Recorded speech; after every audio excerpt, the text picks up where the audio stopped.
This channel does not promote any violent, harmful, or illegal activities. All content provided by this channel is meant for an educational purpose only. নমস্কার, সুপ্রভাত। টিভি9 বাংলায় আপনাদের স্বাগত জানাই। আমি শুভজিৎ রয়েছি আপনাদের সঙ্গে সকাল ৮টা মানে। আপনারা জানেন যে ৮ খবর ৮ রিপোর্টার এক্সক্লুসিভ, এবং শুরুতেই আমরা যে খবরে চোখ রাখবো এই মুহূর্তের আজকের গুরুত্বপূর্ণ খবরের লেটেস্ট আপডেট আজ।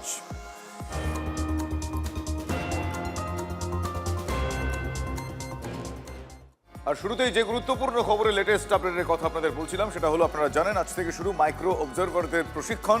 তার লেটেস্ট আপডেট জানবো। ভোটারদের দাখিল করা নথির বৈধতা খতিয়ে দেখবেন তারা, কিভাবে এই দায়িত্ব পালন করবেন তাই বোঝানো হবে মাইক্রো অবজারভারদের। আজ 4000-এর বেশি মাইক্রো অবজারভারের প্রশিক্ষণ হবে।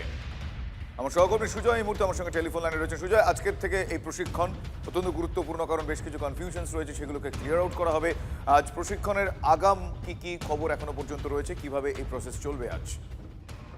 দেখো, শুনানি প্রক্রিয়ায় মাইক্রো অবজারভারদের যে ভূমিকা অত্যন্ত গুরুত্বপূর্ণ। তার কারণ আমরা জানি বিএলও তারা প্রত্যেকে রাজ্য সরকারের কর্মী ছিল, কিন্তু এক্ষেত্রে মাইক্রো অবজারভার যারা তারা কিন্তু কেন্দ্রীয় সরকারের বিভিন্ন সংস্থার তারা কর্মী। কেউ ব্যাংক, কেউ এলআইসি থেকে তাদের মাইক্রো অবজারভার হিসেবে নিয়োগ করা হয়েছে, এবং মূলত এরা কিন্তু সমস্ত নথি যারা যাচাই করবেন, যাদের মূলত শুনানিতে ডাক পড়বে, তারা যে সমস্ত নথি জমা দেবেন সেই নথি যাচাই করবেন, এবং তাদের ভূমিকার উপর বা মাইক্রো অবজারভারদের সেই নথি যাচাই প্রক্রিয়ার উপরে কিন্তু সাধারণ ভোটারদের ভাগ্য অনেকটা নির্ভর করছে। অর্থাৎ এক্ষেত্রে মাইক্রো অবজারভারদের ভূমিকা অত্যন্ত গুরুত্বপূর্ণ বলেই মনে করা হচ্ছে। সুতরাং তাদের এই প্রশিক্ষণ প্রক্রিয়া, সেই প্রশিক্ষণ প্রক্রিয়াতে কিন্তু যারা মুখ্য নির্বাচনী আধিকারিক মনোজ আগরওয়াল, এছাড়াও রাজ্যের বিশেষ পর্যবেক্ষক সুব্রত গুপ্ত, তারা থাকতে পারেন। এই গোটা প্রক্রিয়াটা কমিশনের নজর রয়েছে যাতে তাদের প্রশিক্ষণটা সঠিকভাবে দেওয়া যায়। তার কারণ কেন্দ্রীয় সরকারি এই সমস্ত কর্মচারী তারা এর আগে কিন্তু নির্বাচন সংক্রান্ত এই ধরনের কাজে তেমন ভাবে যুক্ত ছিলেন না, ফলে তাদের প্রশিক্ষণ এবং প্রশিক্ষণের পর তাদের কাজটা ভালোভাবে বুঝিয়ে দেওয়া, সেটাই আজকে প্রশিক্ষণের মাধ্যমে করা হবে। এবং প্রাথমিকভাবে এই 4000 কর্মীদের একটা ধাপে ধাপে প্রশিক্ষণের বন্দোবস্ত করা হচ্ছে কমিশনের তরফ থেকে। বিভিন্ন জায়গায়, রাজ্যের বিভিন্ন জায়গায় তাদেরকে এই প্রশিক্ষণ দেওয়া হবে, যেটা তাদের প্রশিক্ষণের পরেই কিন্তু তারপর পরবর্তী শুনানি প্রক্রিয়া শুরু হয়ে যাবে। শুভজিৎ, ধন্যবাদ সুজয়। আজকের এই প্রশিক্ষণ প্রস্তুতিতে উপস্থিত থাকতে পারেন মুখ্য নির্বাচনী আধিকারিক মনোজ আগরওয়াল। আপনাদের আরও একবার জানাবো, আজকের এই প্রশিক্ষণে উপস্থিত থাকতে পারেন মুখ্য নির্বাচনী আধিকারিক মনোজ আগরওয়াল, রাজ্যের বিশেষ পর্যবেক্ষক সুব্রত গুপ্ত, কমিশনের কয়েকজন প্রতিনিধিও থাকতে পারেন প্রশিক্ষণে। কেন্দ্রীয় সরকারের বিভিন্ন দপ্তর, ব্যাংক, এলআইসি থেকে মাইক্রো অবজারভারদের নিয়োগ করেছে কমিশন। একটি বিধানসভা এলাকায় একজন ইআরও এবং 10 জন করে এইআরও শুনানি করবেন। প্রতি শুনানি পর্বে হাজির থাকবেন মাইক্রো অবজারভাররা।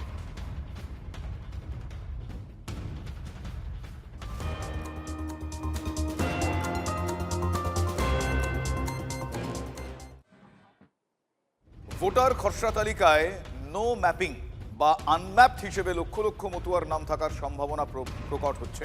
যাদের একটা বড় অংশ মা, বাবা, ঠাকুরদার নাম নেই 2002-এর ভোটার তালিকায়, তাদের ক্ষেত্রে এই বিষয়ে এবার তাদের ডাক পড়বে শুনানিতে। আর এই প্রেক্ষাপটে মতুয়াদের নাম বাদ নিয়ে ইঙ্গিতপূর্ণ মন্তব্য করেছেন কেন্দ্রীয় মন্ত্রী তথা বিজেপি সাংসদ শান্তনু ঠাকুর।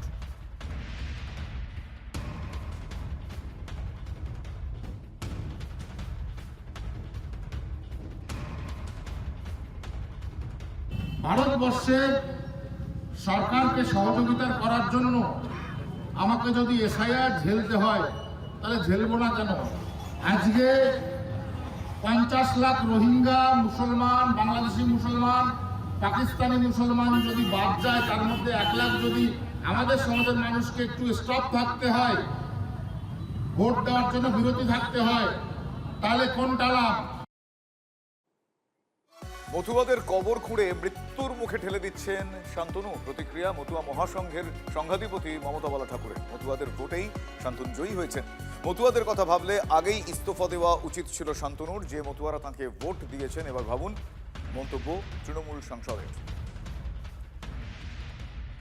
সামগ্রিক মতুয়াদের ওই কবর খুঁড়ে তাদের মৃত্যুর মুখে নিয়ে যাচ্ছে শান্তনু ঠাকুর। আমি তো আগেও বলেছি, যে মতুয়াদের বলতে পারে যে রোহিঙ্গার মুসলমান, সে এই কাজ তো সেই করছে। এইগুলো 1 লক্ষ যদি চলে যায় বা তাতে ওর কোনো কিছু আসে যায় না। এদের ভোট তো তুই নিয়েছিলি, ও তো নিজের স্বার্থ ছাড়া 1 মিনিটে জানে না। আজকে যদি মতুয়াদের কথা ভাবতো তো প্রথম রিজাইন ও করতো। যেরকম পার্টি করি না আমি, আমার একটা মতোর ভোট কাটা মানে হচ্ছে আমার আমার জাত, আমার ধর্ম, আমার আজকে হরিগুরু তাদের মানুষগুলোকে আজকে আমার ইসের ভিতরে ফেলে দেওয়া, তাদের বংশানুক্রমে আর কোনোদিন ভোটার হতে পারবে না। শান্তনু ঠাকুরের চরিত্র আস্তে আস্তে ধীরে ধীরে সত্য জিনিসটা বাইরে আসতেছে। এখন যে মতোরা ওরা ভোট দিয়েছে তাদের বোঝা উচিত যে যারা আজকে তোমরা ওর বিশ্বাস করে ভোট দিয়েছিলে, আজকে তোমাদেরই সেই আজকে বলছে যে মতোর ভোট কেটে গেলে আমার কোনো কিছু আসে যায় না, তো বলতে পারে কখনো?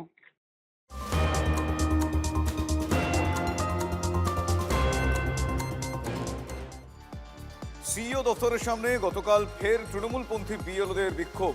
বারবার নিয়ম বদলে তারা হয়রানির শিকার অভিযোগ, এমনটাই কমিশনের নির্দেশ সত্ত্বেও অনড় বিএলওদের একাংশ। ব্যারিকেড ঠেলে এগোনোর চেষ্টা করেন তৃণমূলপন্থী বিএলওরা। সেই সময়কার আরও একবার দেখাচ্ছি আপনাদের সেই সময়কার ছবি। গতকাল দিনভর দেখতে হয়েছে দৃশ্য, কিভাবে ব্যারিকেড ঠেলে ওপারে পৌঁছে যাওয়ার চেষ্টা করছেন তৃণমূলপন্থী বিএলও।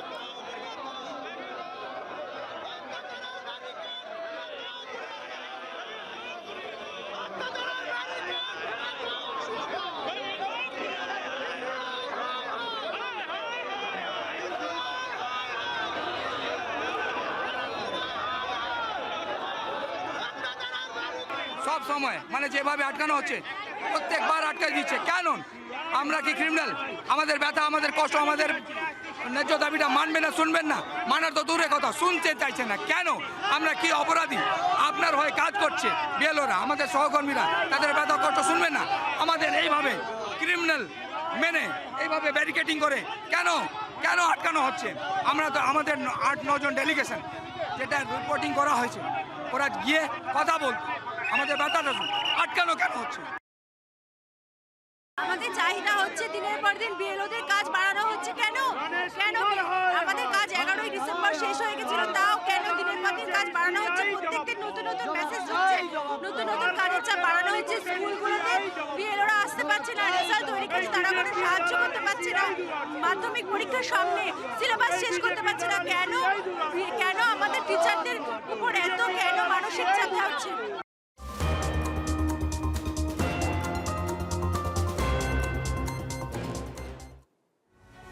সিইও অফিসের সামনে বিএলওদের বিক্ষোভের মামলা পুলিশের। অজ্ঞাত পরিচয় ব্যক্তিদের বিরুদ্ধে শতপ্রণোদিত মামলা দায়ের। সরকারি কাজে বাধা সহ একাধিক অভিযোগে জামিন অযোগ্য ধারায় মামলা দায়ের পুলিশের। সিসি ক্যামেরার ফুটেজ সংগ্রহ করে তদন্তে নেমেছে পুলিশ, যদিও এখনো পর্যন্ত গতকালের বিক্ষোভের ঘটনায় কেউ গ্রেফতার হয়নি। বারবার সিইও দপ্তরের সামনে বিক্ষোভে নিরাপত্তা প্রশ্নের মুখে।